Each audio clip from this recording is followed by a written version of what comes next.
Zakir Naik, like his mentor in deception, Ahmed Deedat, before him, has built his career on the colossal ignorance of his followers. Naik knows that when he speaks, he's speaking to a room full of Muslims who've never studied the Quran or the Bible, and who therefore won't be able to recognize when he's lying to them about the Quran or the Bible. The staggering stupidity of Naik's fans thus allows him to say whatever he wants, no matter how ridiculous, and the crowd will praise Allah for the lies they've been told. Unfortunately for Naik and his freakishly foolish followers, there are people like me who have studied the Quran and the Bible and who therefore know exactly when he's lying. The fun part is that Naik is so incredibly sloppy when he starts lying, he always ends up accidentally giving us yet another way to prove that Muhammad was a false prophet. Take Naik's claim that there's a prophecy about Muhammad in Isaiah 29:12. Unlike Zakir Naik, I want all of my viewers to know exactly what this passage is saying, so before we examine Naik's comments, let's read the passage.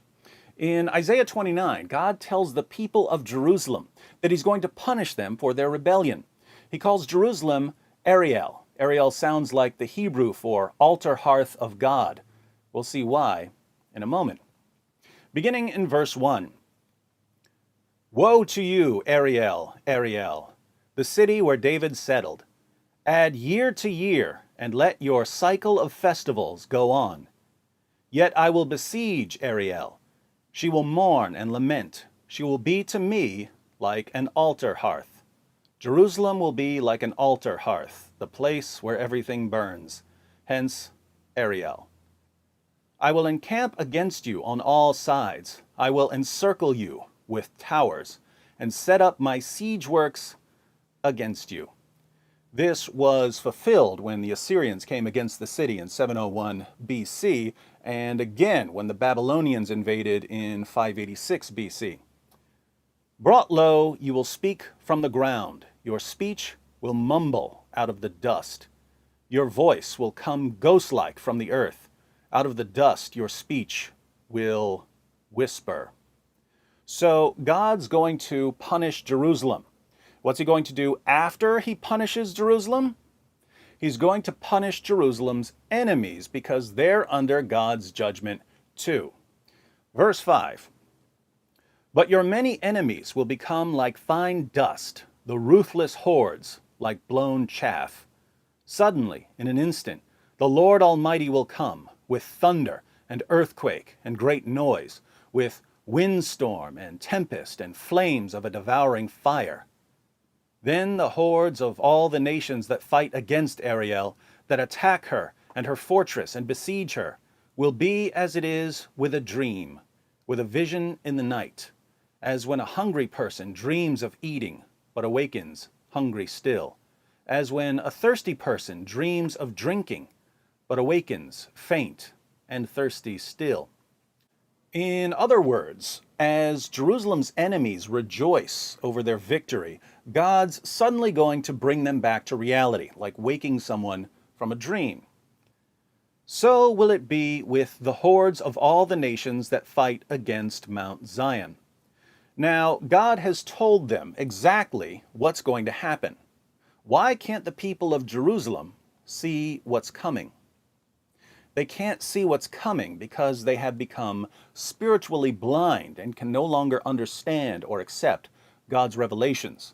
God says in verse 9, Be stunned and amazed, blind yourselves and be sightless, be drunk, but not from wine, stagger, but not from beer. The Lord has brought over you a deep sleep. He has sealed your eyes, the prophets. He has covered your heads, the seers. For you, i.e., the Jews of Jerusalem, this whole vision, what vision? The vision about Jerusalem being punished. This whole vision is nothing but words sealed in a scroll. And if you give the scroll about God's judgment against the people of Jerusalem to someone who can read and say, Read this, please, they will answer, I can't. It is sealed. They'll make an excuse for why they won't listen to the warning about God's judgment. Or if you give the scroll to someone who cannot read and say, read this please, they will answer, I don't know how to read. Once again, they'll make an excuse for rejecting the warning. So this is a pretty straightforward passage. God says that he's going to punish Jerusalem. Then he's going to punish Jerusalem's enemies. Then he explains why the people of Jerusalem can't understand the vision. They've become spiritually blind. And when God tells them what he's going to do, they make excuses for rejecting his warnings. There are two kinds of people, literate and illiterate. If you give the revelation to someone who can read, he'll say, I can't read it, it's sealed. If you give it to someone who can't read, he'll say, I can't read. Either way, people reject the message. Pretty clear, right? Not if you're Zakir Naik. If you're Zakir Naik and you read verse 12, where the spiritually blind people of Jerusalem make excuses for why they reject God's revelations, you somehow conclude that this passage is about Muhammad. It's kind of ironic that when Zakir Naik reads a passage about spiritual blindness and the inability to understand a simple message from God, Zakir Naik shows that he's spiritually blind and can't understand a simple message from God. It's mentioned in the book of Isaiah, chapter number 29, verse number 12, that the book shall be given to the prophet, and it will be said, read, I pray thee, and he will say, I am not learned. Notice that Zakir Naik can't even quote the verse without lying about it. He claims that the verse says, the book shall be given to the prophet. That the book shall be given to the prophet. That the book shall be given to the prophet. That the book shall be given to the prophet. Here's verse 12 again. Anything about the book being given to a prophet here? No, God tells the people of Jerusalem that to them, the vision about God's judgment on their city is like a scroll, and they make excuses for rejecting it. The passage says absolutely nothing about a prophet being given a book or a scroll. So why does Zakir Naik lie by telling his fans that the verse includes the word prophet? He lies because he's Zakir Naik, and that's just what Zakir Naik does. And that's what he has to do if he wants to make this passage sound like it's talking about a prophet and not about spiritually blind people stubbornly refusing to accept God's warnings. But why should we think that this is a prophecy about Muhammad? And when Archangel Gabriel, Jibril alayhi salam, when he told to Prophet Muhammad sallallahu alaihi wasallam, Ikra, the Prophet replied, Ma ana biqari, I am not learned. Exact fulfillment of the prophecy of the book of Isaiah, chapter number 29, verse number 12. So according to Zakir Naik, when verse 12 says that someone will be given a scroll or a book, the book in question is the Quran. But what's in the scroll according to all the parts of the passage that Zakir Naik deliberately left out? The scroll contains a message about God's judgment on Jerusalem in 701 BC. Zakir Naik twists the verse so much that he declares that Muhammad is the only possible fulfillment. This prophecy fulfills no one but the last and final messenger, Prophet Muhammad sallallahu alaihi wasallam. Now, once again, in a spirit of generosity, I'm going to grant what Zakir Naik says. I'm going to grant that Isaiah 29:12 is talking about Muhammad. By granting that this verse is talking about Muhammad, as Zakir Naik claims, we learn three important things. First, Muhammad was spiritually blind and in total rebellion against God. Isaiah 29:12 says nothing about a prophet receiving a book. It's about people who are spiritually blind rejecting God's message. Zakir Naik says that this is about Muhammad. Wonderful. So according to Zakir Naik, Muhammad stands condemned for his spiritual blindness and his willful rebellion against God.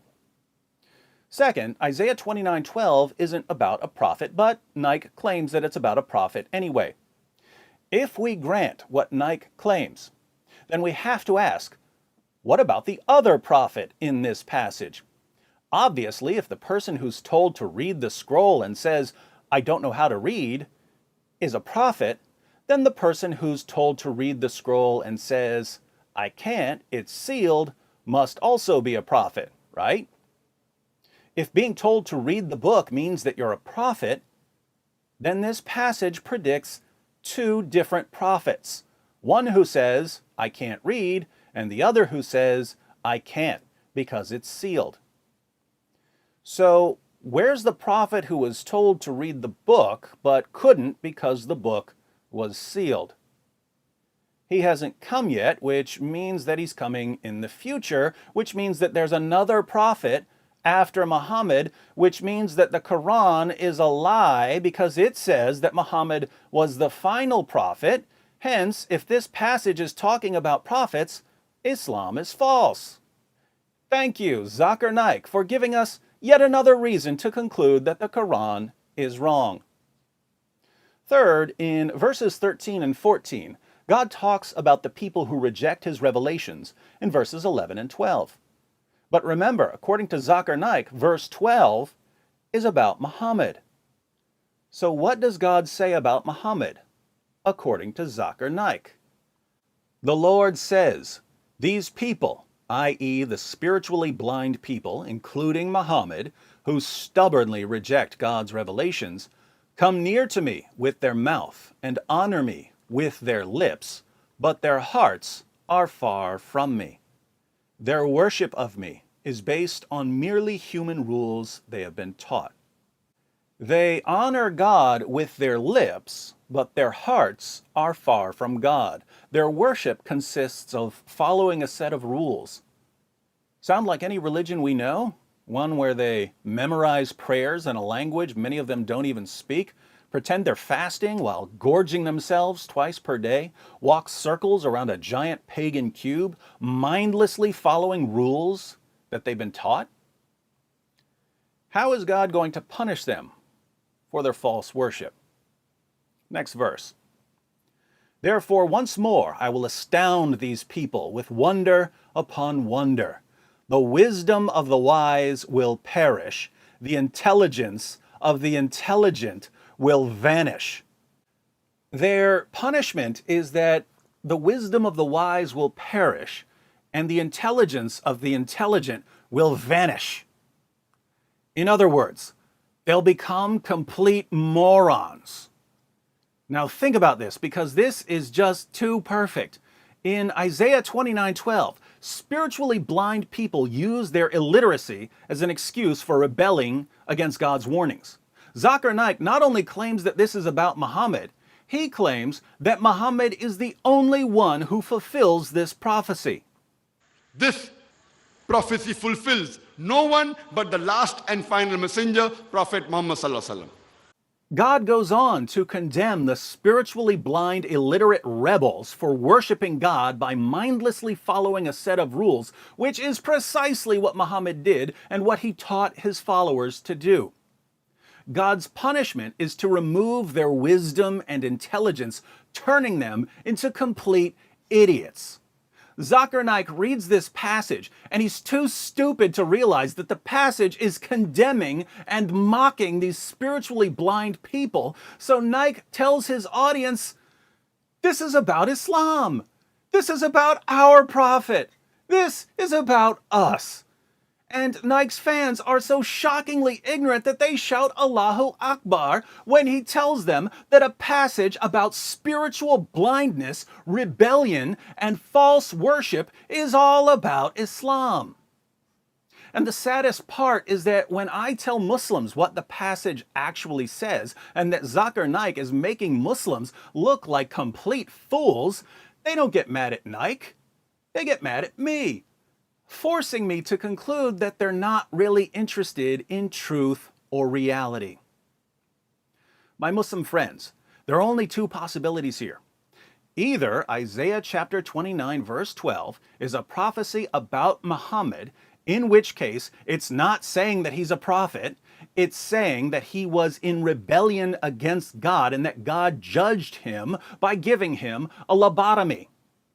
Or Isaiah chapter 29 verse 12 is not about Muhammad, in which case we have to wonder why Islam's top apologists keep embarrassing themselves and their followers and their religion by claiming that it is. So, which is it, my Muslim friends? Let me know in the comments section.